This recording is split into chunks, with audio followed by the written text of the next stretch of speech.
The first thing they did was take my chair. Not ceremoniously, not even consciously. They simply moved it, slid it out of the circle and tucked it against the wall like an extra lamp. Something unnecessary but too polite to throw away yet. I stood there holding a glass of lukewarm iced tea, watching my own living room rearrange itself without me. "Mom, just sit over there for now," my daughter Karen said, already turning away. "We need space." More space. The word landed heavier than the arthritis in my knees. It was Thanksgiving weekend, not Thanksgiving Day, because apparently I was no longer worth the actual holiday. This was a family meeting, scheduled deliberately after the turkey had been eaten and the pies boxed up, when the house still smelled faintly of sage and roasted onions, but none of it was meant for me. I hadn't been invited to dinner. I was invited to be discussed. I moved to the wall, my fingers brushing the cold paint where family photos once hung before Karen decided they were too cluttered. I watched my children, take seats in a circle where I had hosted birthdays, stitched Halloween costumes, balanced checkbooks, and nursed their father through his final months of chemo. My son Michael cleared his throat like a man about to negotiate a car lease. "We just want what's best for you, Mom." That sentence would become the anthem of my erasure. I was 72 years old, not senile, not confused, not lost. I still balanced my own accounts, drove my own car, and baked peach cobbler from scratch because I refused to use canned filling like a heathen. But the way they looked at me, eyes sliding past, voices lowering, decisions already made, I might as well have been furniture. Something inherited. Something in the way. Karen clasped her hands together. Her wedding ring glinted under the chandelier I had picked out myself in 1996. "We found a place." "A place," I repeated. Michael nodded. "It's affordable, close enough, clean." Clean. That was the word they chose, like they were discussing a used mattress. I looked around my house, the hardwood floors. My husband and I refinished ourselves, the bay window where sunlight still hit just right in the afternoons, the mantel with his folded flag.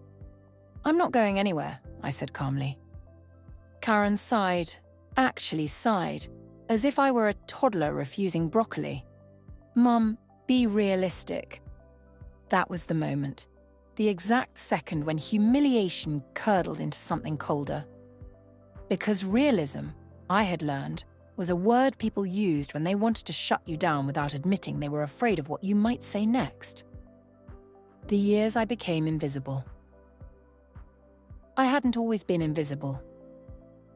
There was a time when my hands were everywhere, buttoning coats, packing lunches, scrubbing floors on my knees because we couldn't afford a mop that didn't squeak. I had worked part-time when the kids were small, full-time when they were teenagers, and unpaid forever. I gave up promotions so I could be home by 4. I stretched one paycheck into 3 college funds by clipping coupons and wearing the same winter coat for 11 years. When my husband Thomas was diagnosed, I learned how to flush IV lines, track medications, and sleep in 20-minute increments. When he died, I learned how to breathe without him. What I didn't learn, what no one teaches you, is how quickly devotion becomes expectation, and expectation becomes the resentment. By the time Karen started helping out, it wasn't help, it was oversight. You shouldn't be driving at night. You probably shouldn't manage your own finances. Have you thought about downsizing? Downsizing, the word people use when they mean disappearing. Michael started stopping by unannounced, always with concern, always with paperwork. "We're just planning ahead." Planning for what? For me to stop being a person. The meeting. Karen leaned forward, her voice sweetened like bad coffee. "The house is too much for you. You don't need all this space." Space again. Michael slid a brochure across the coffee table. It was glossy, smiling grey-haired people holding hands like hostages. "Mom, we can sell the house while the market's good." There it was, finally. Not concern, not safety, liquidity. I didn't pick up the brochure. I didn't need to. I'd already seen the budget nursing home they'd toured without me, a place that smelled like antiseptic and boiled vegetables, a place where doors locked from the outside. "I'm not moving," I said again. Karen's mouth tightened. "You don't really have a choice." The room went quiet. Even the refrigerator stopped humming, like it wanted to listen. Michael cleared his throat again. "We have power of attorney." I smiled then. Just a small one. Because power of attorney, the one they thought they had, was very specific. Temporary, conditional, revocable. And based entirely on the assumption that I didn't understand my own life anymore. But I said nothing. Not yet. Cold clarity. That night after they left, I sat alone at my kitchen table. The chair they had moved sat empty against the wall. I brewed myself tea, real tea, loose leaf, and the kind Thomas liked. My hands didn't shake, my heart didn't race. I felt something far more dangerous. Clarity. I went upstairs and opened the old filing cabinet in the guest room. The one Karen never bothered to look inside because it wasn't labelled or digitized or tidy enough for her taste. Inside were decades of documents. Deeds, trusts, amendments, and the will. Thomas had been meticulous. He'd grown up poor and never forgot what money did to people when it was scarce or when it suddenly appeared. I remembered the night he insisted on one final clause. "Promise me," he'd said, his voice thin but steady. "Promise me you won't let them bully you when I'm gone." I hadn't understood then. I did now. The clause. It was still there, exactly as written. A quiet paragraph buried under legal language so dull it was practically invisible. "Any beneficiary who attempts to remove my wife from her primary residence against her expressed will shall forfeit all inheritance rights immediately and irrevocably. No loopholes, no appeals. Checkmate." I closed the folder and rested my hands on the wood grain of the desk. For the first time in years, I didn't feel tired. I felt awake. What they didn't know. They didn't know the house was solely in my name. They didn't know the trust was already funded. They didn't know their timelines meant nothing. And they didn't know that the woman they thought was furniture had just stood up. The next morning, I made pancakes. Not the rushed weekday kind from a box, but the real ones. Flour sifted twice, milk warmed, butter melted slow enough to smell sweet. I set the table for one and ate by the window, watching the frost lift off the lawn in thin silver threads. It wasn't defiance yet. It was preparation. I had learned, raising children and surviving marriage and death, that the most dangerous moment is not the fight. It's the pause before it, when the other side assumes you've accepted their version of events. So I let them assume. When Karen called later that day, her voice was breezy. "We booked a tour for Tuesday." "Of what?" I asked gently. "The residence." Residence. Another word that meant not home. I took a breath. Let it sound tired. "If you think it's best." Silence on the other end, a pleased silence. "Good," she said. "I knew you'd come around." I smiled at the receiver. The tour. The building was beige, not the warm kind, no undertone of gold or cream, but the flat, institutional beige of manila folders and waiting rooms. The automatic doors side open like lungs that had given up. The smell hit first. Disinfectant layered over boiled vegetables and something faintly medicinal, like crushed aspirin. The carpet was low and grey, worn into paths by wheelchairs and resignation. Karen walked a step ahead of me, already nodding at the receptionist like this place belonged to her. Michael stayed on my other side, close enough to guide, not close enough to support. The director, a woman with hair sprayed into immobility, smiled professionally. "We pride ourselves on affordability." Affordability, there it was again. She showed us a room, one window, a bed bolted to the floor, a dresser with rounded corners like a child's toy.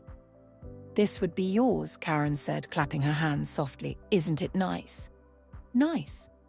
I imagined Thomas's bookshelves reduced to a single shelf, my kitchen replaced by a microwave with a laminated instruction card, my front door locked from the outside.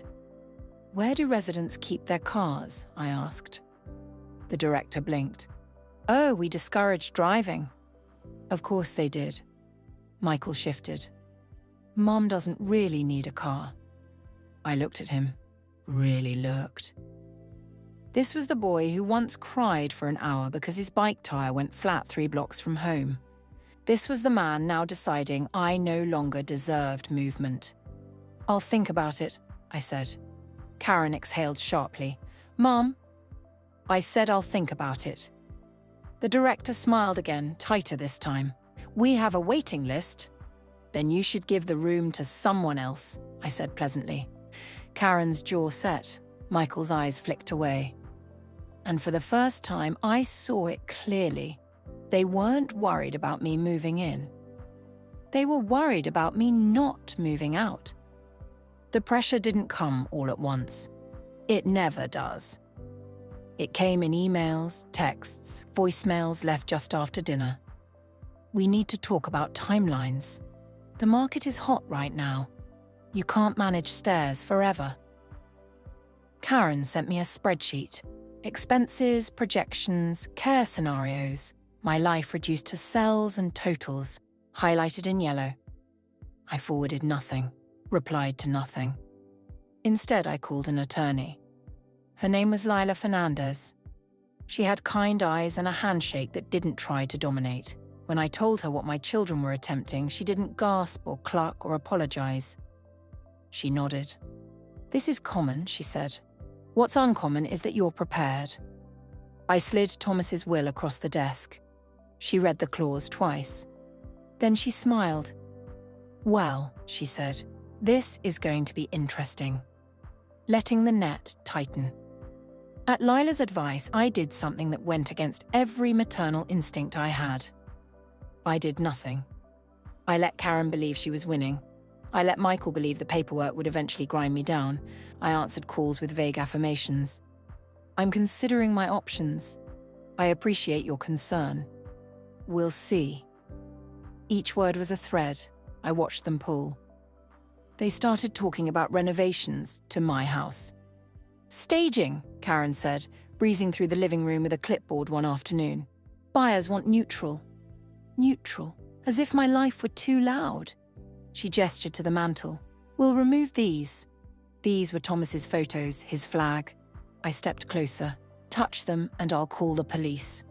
She laughed, sharp and disbelieving. "Don't be dramatic." I didn't raise my voice. I didn't argue. I just stood there. She dropped her hand. "The thing about underestimating someone is that you start speaking freely around them." Michael mentioned a loan he'd taken, assuming the house sale would cover it. Karen complained about daycare costs, about how this would solve everything. They were already spending money that wasn't theirs. That was when I knew. The timing had to be precise. The meeting revisited. Karen scheduled another family meeting. Same room, same circle of chairs. They didn't move my chair this time. Progress, I suppose. "We've spoken to a realtor," Michael said, "just to get a sense." "I'm sure you have," I replied. Karen leaned forward. "Mum, we need an answer. We can't wait forever." I folded my hands in my lap, felt the weight of the papers in my purse, the copies, the notarized statements. "I agree," I said. "We can't." Their relief was visible, shoulders lowering, smiles creeping. "I'll need you both to sign something first," I continued. "Just formalities." Karen frowned. "What kind of formalities?" "The kind your lawyer will understand." Michael hesitated. Karen waved him off. "Fine." They were so certain. The calm before. That night I slept deeply, dreamless. In the morning I wore my navy coat, the one with the good buttons. I pinned my hair back the way my mother taught me when something mattered. I kissed the doorframe before I left. not goodbye. Just acknowledgement. We met in a conference room that smelled faintly of lemon cleaner and old paper. Karen arrived first, heels clicking like punctuation marks. Michael followed, adjusting his tie, already irritated by the inconvenience of being there instead of at work. They both assumed this meeting was the final procedural speed bump before my life was reduced to a box of keepsakes. Lila Fernandez stood when I entered. Not hurried, not deferential. Respectful. That alone unsettled them. "Mom," Karen said, forcing a smile, "is this really necessary?" I sat, placed my purse on the table, felt the reassuring weight of the folder inside. "Yes," I said, "it is." The first crack, Lila folded her hands. "Before we begin, I need to clarify representation. I represent Mrs. Whittaker. Only Mrs. Whittaker." Karen blinked. You assumed incorrectly," Lila said calmly. Michael shifted in his chair. "This is about the house, right?" "It's about consent," Lila replied. I watched them carefully. This was the moment where things could still be salvaged. If they apologized. If they acknowledged me as a person instead of an obstacle. They didn't. Karen sighed. "Mum, we don't have time for this." I nodded. "Then let's be efficient." The document. Lila slid a single page across the table. Karen skimmed it, frowning. "What is this?" "An acknowledgement," Lila said, "that any relocation of my client must be voluntary." Michael leaned in. "That's already implied." "Not legally," Lila replied. Karen's pen hovered. "This feels unnecessary." I met her eyes. "Then don't sign it." She looked at Michael. He shrugged. They signed, both of them. The pen made a soft, scratching sound. I remember that clearly. The quiet confidence of people who believe nothing bad can happen to them. The clause emerges. Lila waited until the ink dried. Then she opened a thicker folder. "This," she said, "is the last will and testament of Thomas Whittaker." Michael straightened. Karen's smile faltered. "You're familiar with the general terms," Lila continued, "but there is an addendum you may not have read closely." She turned the page. "I didn't look at them. I didn't need to." I could feel the temperature in the room drop. Reading it aloud. Lila's voice was even, unemotional, devastating.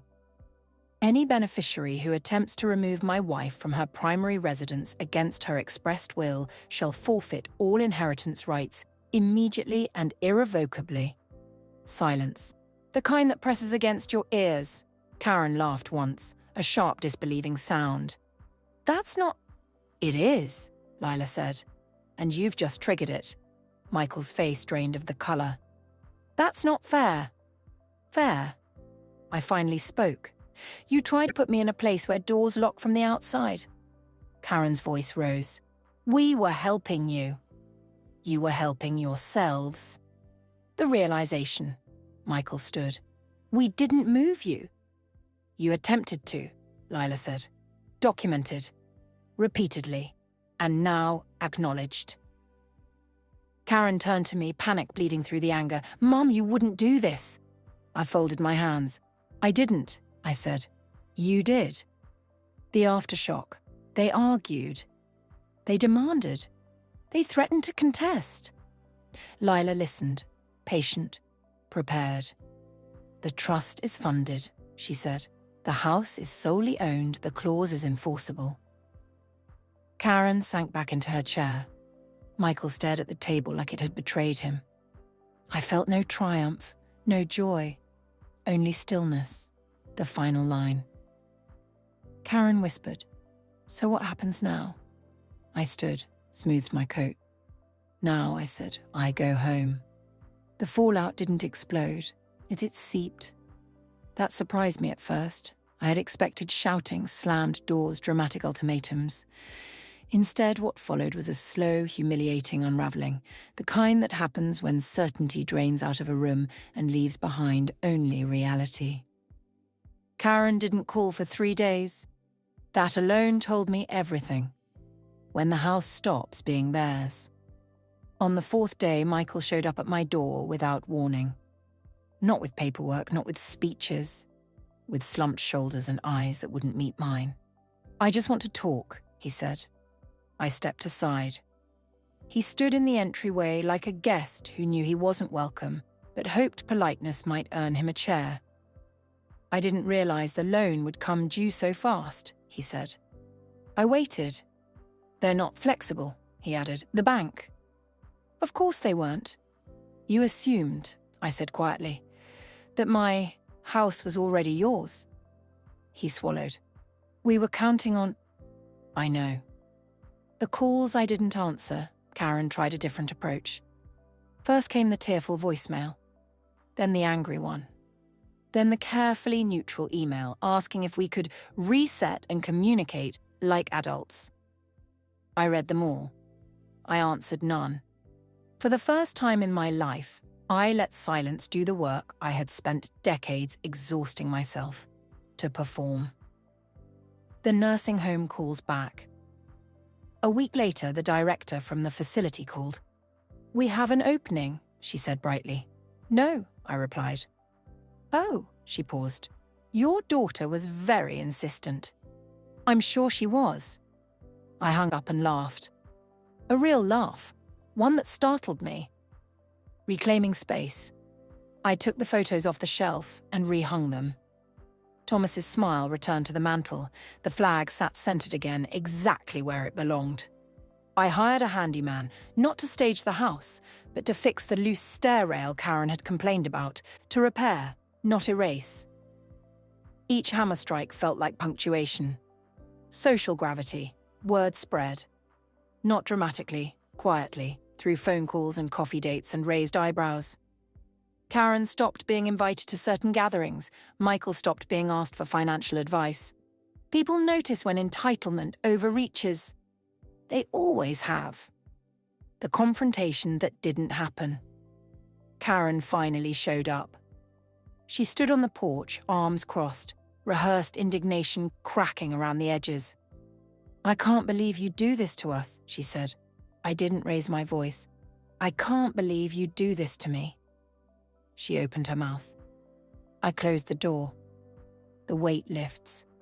That night I slept with the windows open. The house breathed with me. I wasn't lonely. I was unburdened. The paperwork took 3 months. Not because anything was contested. There was nothing left to contest, but because institutions move slowly when there is no longer profit in urgency. Lila kept me informed without dramatics. Every email was clean, every phone call brief. "It's done," she said one afternoon. "Completely." I thanked her, hung up, sat at my kitchen table for a long time, with my hands wrapped around a mug of tea gone cold. For years I had lived as though peace was something temporary, an interval between obligations. I was wrong. Peace, I learned, is structural. What they lost. Michael defaulted on the loan. He didn't tell me. I heard it from a neighbour who worked at the bank and spoke with the careful tone of someone delivering second-hand tragedy. Karen downsized, not the curated, aspirational kind, the rushed kind, boxes, storage units, apologies she didn't quite mean. They didn't lose everything. Just the things they thought were guaranteed. What I gained? I joined a book club, one with women who spoke their minds and didn't apologize for taking up space. I replanted the garden Karen said was too much work. I dug my hands into the soil and felt connected to something older than obligation. I took a solo trip, drove until the scenery changed and no one knew my name. For the first time, I chose myself without explaining why. Put at redefining family. Michael sends a card on my birthday now. Karen sends nothing. That's all right. Family, I learned, is not defined by blood alone, but by respect. By consent. By who sees you as human rather than useful. I stopped negotiating my dignity. The moral I leave you with. If you are reading this and feeling invisible, If your kindness has been mistaken for weakness, understand this. Boundaries are not cruelty. Silence can be power. And self-love practiced late is still self-love. I was never furniture. I was the foundation.